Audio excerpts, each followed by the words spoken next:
Hello everyone, I welcome you all in my YouTube channel. हम बात कर रहे हैं बिजनेस स्टडीज़ की और बिजनेस स्टडीज़ में चैप्टर नंबर 7 डायरेक्टिंग की। ये इस चैप्टर का लास्ट वीडियो है और अगर आपने अभी तक की पहले की वीडियोस नहीं देखी हैं तो आप उन वीडियोस को ज़रूर देखें ताकि आपको इस चैप्टर की अंडरस्टैंडिंग बहुत अच्छी तरीके से हो पाए। तो बात करते हैं आज के टॉपिक की। आज हम बात करने वाले हैं कम्युनिकेशन के बचे हुए टॉपिक्स के बारे में और उसमें पहला टॉपिक आता है इनफॉर्मल कम्युनिकेशन। अगर हम बात करें इनफॉर्मल कम्युनिकेशन की तो जिस तरीके से फ्रेंड्स के बीच में बातचीत होती है, फ्रेंड्स के बीच में कम्युनिकेशन होता है और जब ऑर्गेनाइजेशन के अंदर में लोग जो हैं आपस में बात करते हैं, ज़्यादातर जो वर्कर्स हैं, जो ग्राउंड लेवल पे काम कर रहे हैं, एम्प्लॉयज़ हैं जो आपस में एक दूसरे के साथ हंसी मजाक करते हैं, तो इस तरह की जो बातें होती हैं ज़्यादातर इनफॉर्मल कम्युनिकेशन में आती हैं। तो इनफॉर्मल कम्युनिकेशन को ही दूसरा जो नाम होता है इसका वो होता है ग्रेप वाइन नेटवर्क। अब ग्रेप वाइन नेटवर्क का मतलब क्या होता है कि आप देखोगे कि जो ग्रेप्स का मतलब होता है अंगूर और वाइन का मतलब होता है उसकी जो जिस तरीके से उसका पेड़ होता है, उसकी डिफरेंट ब्रांचेस होती हैं, फैला होता है पेड़ पूरी तरीके से। तो इसमें होता क्या है कि जो बात होती है, जो कम्युनिकेशन होती है, वो कहीं से कहीं तक भी जा सकती है। यानी मैनेजर और उनके सबऑर्डिनेट्स के बीच में बात हो रही है, एक वर्कर जो है वो अपने बड़े बॉस से बात कर रहा है या आपस में ही वो लोग बात करते चले जा रहे हैं। तो इसमें जो कम्युनिकेशन है वो कम्युनिकेशन की जो बाउंड्री है वो मतलब लिमिटेड नहीं है, वो फैली हुई है, बहुत ज़्यादा दूर तक की वो जा सकती है। तो इसी को कहा जाता है इनफॉर्मल कम्युनिकेशन और ग्रेप वाइन कम्युनिकेशन। तो इसके अंदर में कुछ नेटवर्क्स आते हैं, उनके बारे में बात करते हैं। जैसे हमने फॉर्मल में बात करी थी जो नेटवर्क्स थे, इसी तरीके से इसके अंदर भी नेटवर्क्स आते हैं। इसमें पहला जो नेटवर्क आता है इसका नाम है सिंगल स्ट्रैंड नेटवर्क। तो इसके अंदर में क्या होता है कि ये पर्सन जो है अगर इसे बात करनी है तो वो इससे करेगा, फिर ये बात जो है इससे करेगा, ये इससे करेगा, इससे करेगा, इस तरीके से बात जो है वो स्ट्रेटली जो है वो जाती है। दूसरा जो नेटवर्क है गॉसिप नेटवर्क, ये हम बहुत अच्छी तरीके से जानते हैं कि इसमें जिसको भी बात करनी हो आपस में ही बात कर रहा है, वो इससे ही बात कर रहा है, ये जो है किसी से भी बात कर सकता है, अपने इससे बात कर सकता है, ये इससे बात कर सकता है, ये इससे बात कर सकता है, ये इससे बात कर सकता है और ये इससे बात कर सकता है, किसी से भी बात कर सकता है। दूसरा आता है प्रोबेबिलिटी नेटवर्क। तो प्रोबेबिलिटी नेटवर्क क्या होता है कि जो कोई भी इंसान जो है वो किसी से भी बात करना चाह रहा है तो वो आराम से किसी से बात कर पा रहा है और उसे जिससे बात करनी है उससे बहुत आसानी से बात कर पा रहा है, उसके उसके ऊपर किसी भी तरह की बाउंडेशन नहीं है। लेकिन ये जो नेटवर्क है क्लस्टर नेटवर्क, इसके अंदर में क्या होता है कि जो जिसके जिसके ऊपर ट्रस्ट करता है सिर्फ वो उसी से ही बात करता है। तो इसको कहा जाता है क्लस्टर नेटवर्क। तो आपको बात समझ में आ गई होगी। नेक्स्ट टॉपिक है हमारा बैरियर्स टू कम्युनिकेशन, यानी कि जो बैरियर्स हैं, हिंड्रेंसेस हैं, प्रॉब्लम्स हैं कम्युनिकेशन करते टाइम पे जो होती हैं, उनके बारे में यहाँ पे बात की जा रही है। तो इसको कहा जाता है बैरियर्स टू कम्युनिकेशन। बहुत इंपॉर्टेंट क्वेश्चन है। तो इसमें कुछ बैरियर्स हैं और उसके फिर सब टॉपिक्स हैं, उनको हम डिस्कस करेंगे। सबसे पहला जो इसके अंदर में आता है वो आता है सिमेंटिक बैरियर्स। सिमेंटिक बैरियर का मतलब होता है सिंबल से रिलेटेड कम्युनिकेशन के बीच में जो हम सिंबल्स का यूज़ करते हैं या फिर जिस तरीके से हम अपने मैसेज को कन्वे करना चाहते हैं उसको इनकोड करते हैं और दूसरे लोग उसको डिकोड नहीं कर पाते हैं, क्योंकि कहीं ना कहीं या तो वो हमारे सिंबल्स को समझ नहीं पा रहे हैं या जिस तरीके का मैसेज हमने बनाया है इनकोड कर कर वो उसको डिकोड नहीं कर पा रहे हैं। तो इसके अंदर में सबसे पहला आता है बैडली एक्सप्रेस्ड मैसेज। कई बार क्या होता है कि कोई एक जो मैनेजर है वो अपने सबॉर्डिनेट से इस तरीके से मैसेज बोलता है, जल्दी जल्दी भी बोल सकता है या फिर कुछ ऐसे उसने सिंबल्स का यूज़ किया जो उसके सबॉर्डिनेट्स को समझ में ही नहीं आए। तो इस तरह के मैसेज जो हैं वो सिमेंटिक बैरियर के अंदर में आएंगे। तो आप देख सकते हैं यहाँ पे जो कम्युनिकेशन ग्रेप वाइन है, जो इनफॉर्मल कम्युनिकेशन वो किस तरीके से होता है, हर कोई किसी से भी बात कर पा रहा है आराम से और आपस में लोग मस्ती मजाक कर रहे हैं। तो इस तरह का जो कम्युनिकेशन है इसे हम इनफॉर्मल कम्युनिकेशन कहते हैं। फिर आता है दूसरा सिंबल्स विद डिफरेंट मीनिंग। कई बार ऐसा होता है कि कुछ कुछ सिंबल्स हम ऐसे यूज़ करते हैं जो हो सकता है कि हम दो दोस्त लोग को समझ में आते हैं, हमारे खुद के बनाए गए सिंबल्स हैं, और कई बार हम उन सिंबल्स का यूज़ कुछ और लोग के सामने कर देते हैं, तो उनको वो सिंबल समझ में ही नहीं आते हैं कि वो क्या कहना चाह रहे हैं। तो इस तरीके से क्या होता है, कन्फ्यूज़न क्रिएट होती है, बैरियर्स क्रिएट होते हैं। आप लोग भी बहुत सारे सिंबल्स का यूज़ करते होंगे, और हो सकता है कि दो दोस्तों के बीच में सिंबल्स के यूज़ हो रहे हैं या तीन दोस्तों के बीच में सिंबल्स का यूज़ हो रहे हैं। तो अगर आपने कभी उन्हीं सिंबल्स को किसी ऐसे पर्सन के साथ यूज़ किया है जो उसको नहीं समझ पाया है, तो उसके कैसे रिएक्शन थे? तो आप मुझे कमेंट में ज़रूर बताएं कि क्या कभी आपके साथ ऐसा हुआ है कि आपने ऐसे सिंबल का यूज़ किया किसी के सामने जो उसको समझ में नहीं आया या फिर वो उसके बारे में नहीं जानता था। फिर आता है फॉल्टी ट्रांसलेशंस। कई बार ऐसा होता है कि जो ट्रांसलेशन होते हैं, जैसे कि दो लोग जो हैं जो आपस में एक दूसरे की लैंग्वेज को नहीं जानते हैं, तो उसके बीच में एक ट्रांसलेटर आता है।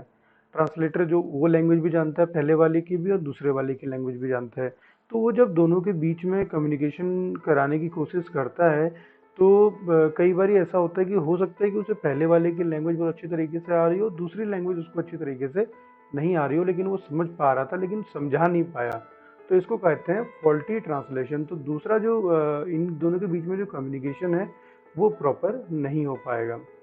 फिर आता है नेक्स्ट, अनक्लैरिफाइड एजम्पशंस। कई बार ऐसा होता है कि कोई इंसान कुछ ऐसी बात बोल देता है कि उसने जैसे उसने कोई श्लोक बोल दिया या फिर उसने कोई एक ऐसी बात कह दी जो उसने अपने जो उसके कभी ग्रैंडफादर ने उसको बताई थी या कभी उसके साथ एक्सपीरियंस ऐसा हुआ था।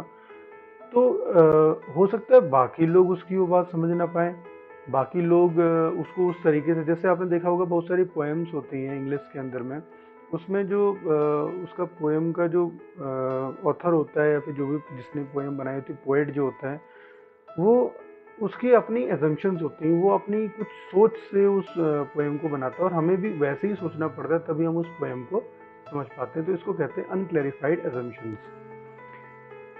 और उसके बाद आता है नेक्स्ट हमारे पास टेक्निकल जार्गन।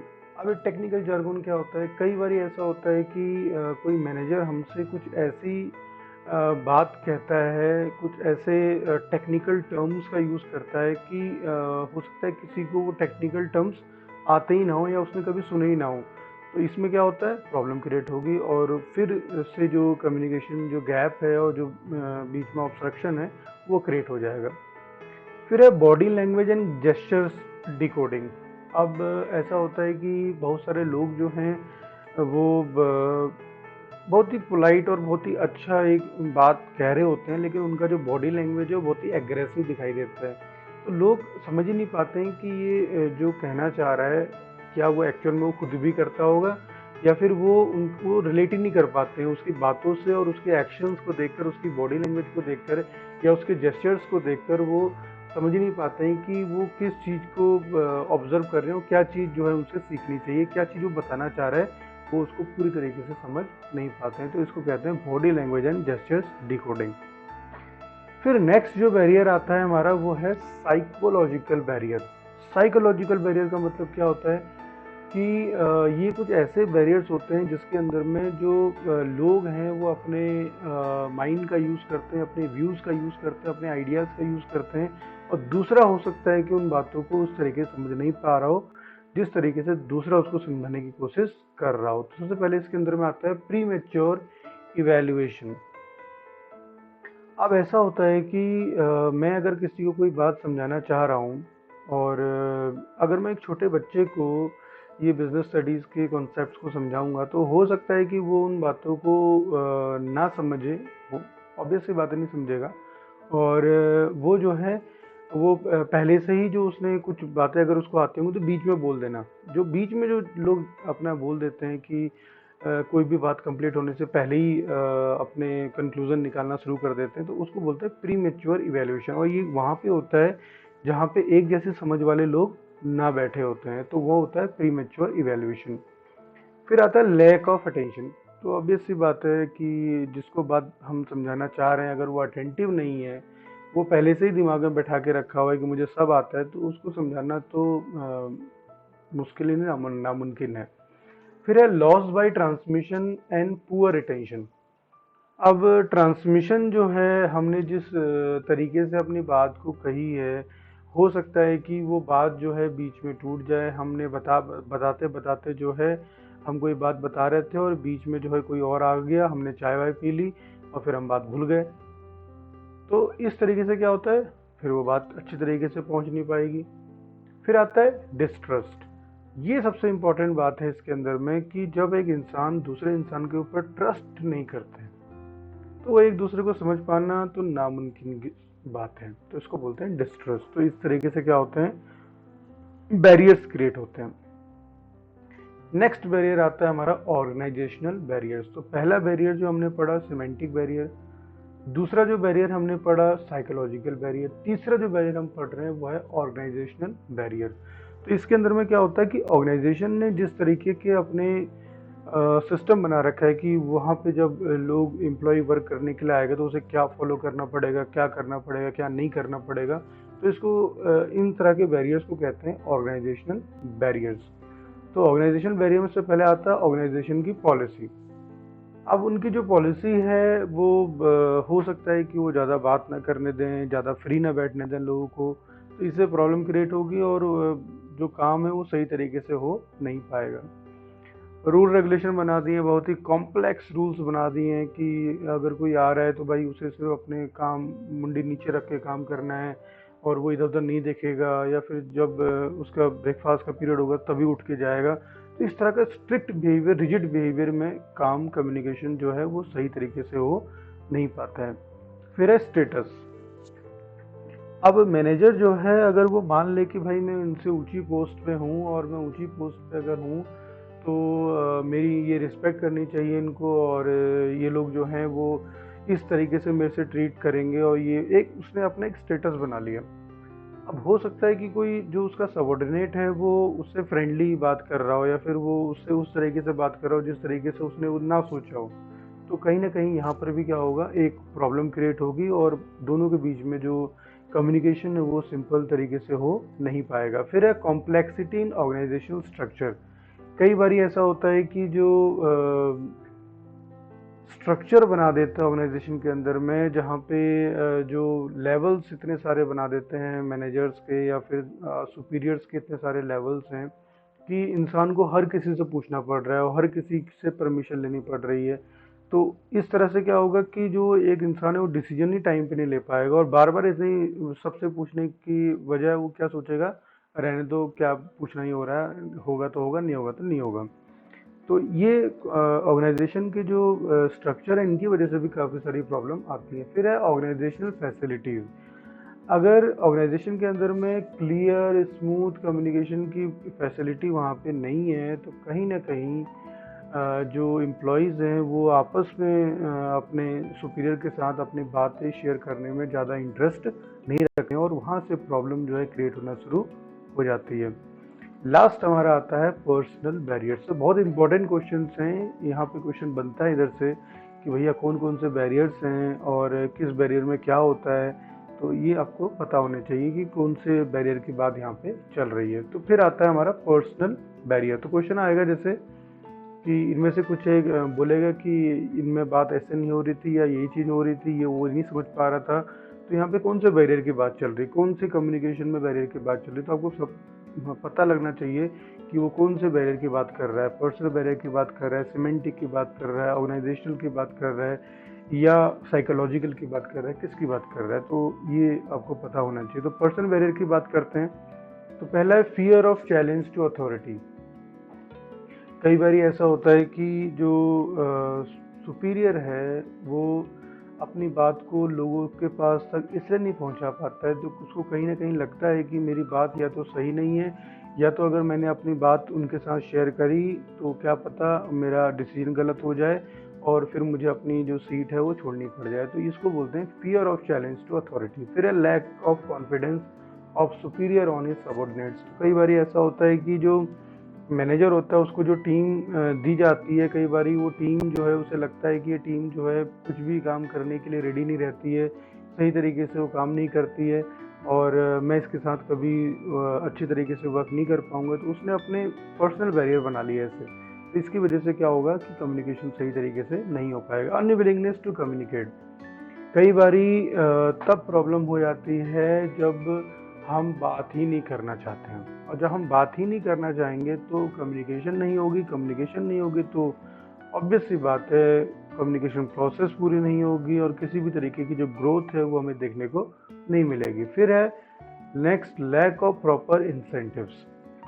अब ऐसा होता है कि किसी ने अगर अपनी कोई अच्छी बात कही है, अगर उसको प्रेज नहीं किया गया, उसको ये नहीं कहा गया कि बहुत अच्छा आपने कहा है, आप और अच्छा कह सकते हो, तो लोग कहते रहते हैं, उनको कॉन्फिडेंस मिलता है और वो फिर और अपनी अपनी बातें कहने लग जाते हैं।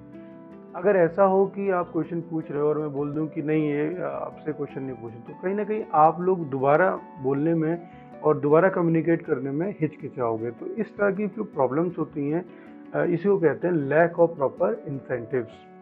तो हमने बात करी यहाँ पे कि जो बैरियर्स हैं डिफरेंट डिफरेंट वो कौन कौन से हैं कम्युनिकेशन में।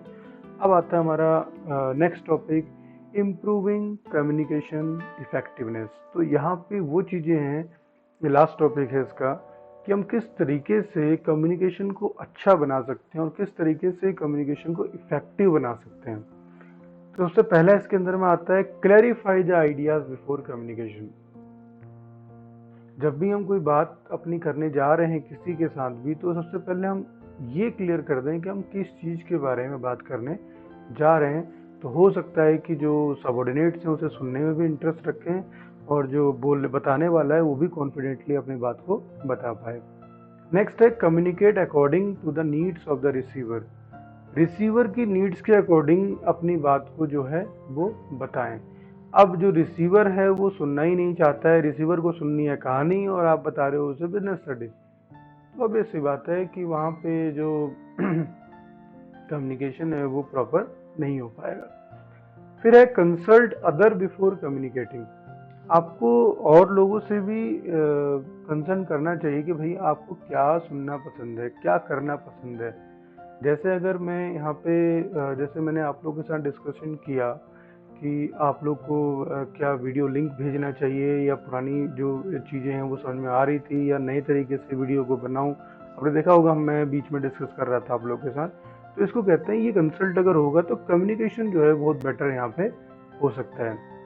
फिर है be aware of language, tone and content of message.